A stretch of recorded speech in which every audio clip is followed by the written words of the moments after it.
Hello viewers, welcome back to our channel తెలుగులో. So viewers, ఎలా ఉన్నారు అందరూ? అండ్ ఇప్పుడు ప్రజెంట్ మీరు ఏం చేస్తున్నారు? ఏ కోర్స్ తీసుకుందామని డిసైడ్ అయిపోయారు? ఇంటర్ వాళ్ళు అంటే ఇప్పుడు ఎవరైతే 10th కంప్లీట్ చేసుకుని ఇంటర్లో ఏ కోర్స్ తీసుకుంటున్నారో కమెంట్ చేయండి.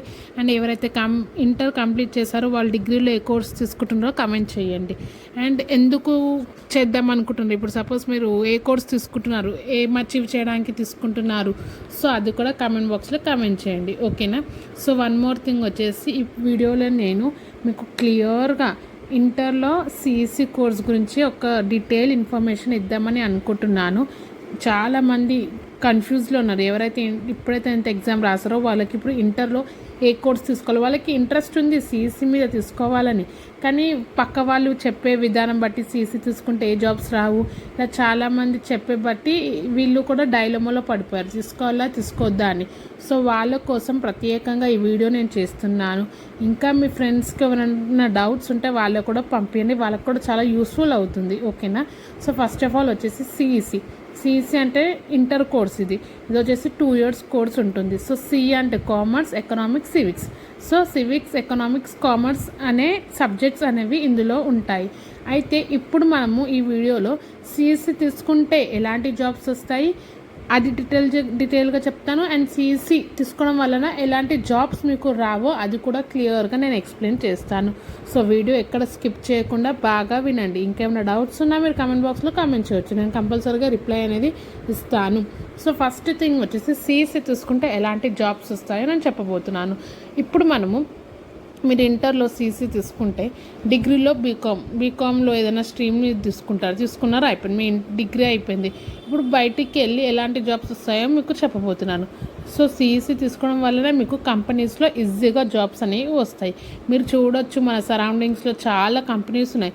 కొన్ని reputed companies like Amazon, Wipro, Deloitte, ఇలా చాలా రెప్యూటెడ్ కంపెనీస్ ఉన్నాయి.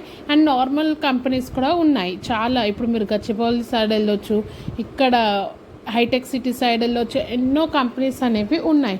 ఒకవేళ మీరు సిఎస్సి తీసుకుంటే మీకు ఈజీగా జాబ్ అనేది వస్తుంది.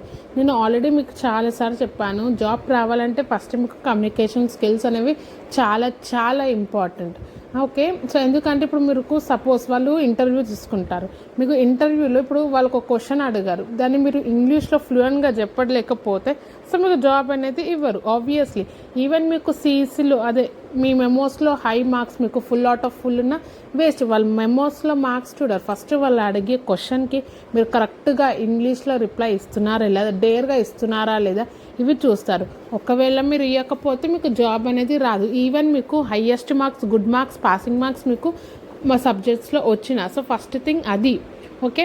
అండ్ వన్ మోర్ థింగ్, ఎలాంటి జాబ్స్ వస్తాయని కూడా మీకు డౌట్స్ ఉంటాయి. సో ఎలాంటి జాబ్స్ అంటే మీకు ఇప్పుడు ఒక ఆఫీస్లో లైక్ డేటా ఎంట్రీ కానీ లేదా ఏమన్నా అనలిస్ట్ జాబ్స్ కానీ, సో ఏదో ఒక జాబ్ అనేది మీకు కంపల్సరీగా ఉంటుంది. Coming to salary package, salary మీరు ఒక స్టార్టింగ్ అయితే ఎవరైనా మీకు ఒక 20,000 అనేది ఇస్తారు.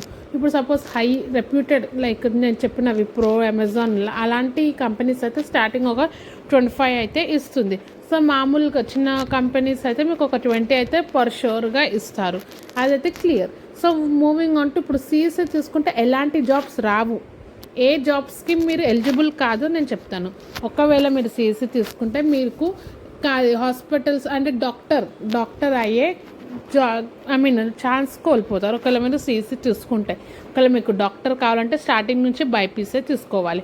ఒకవేళ మీరు తీసుకుంటే మీరు డాక్టర్ కాలేరు, ఓకే?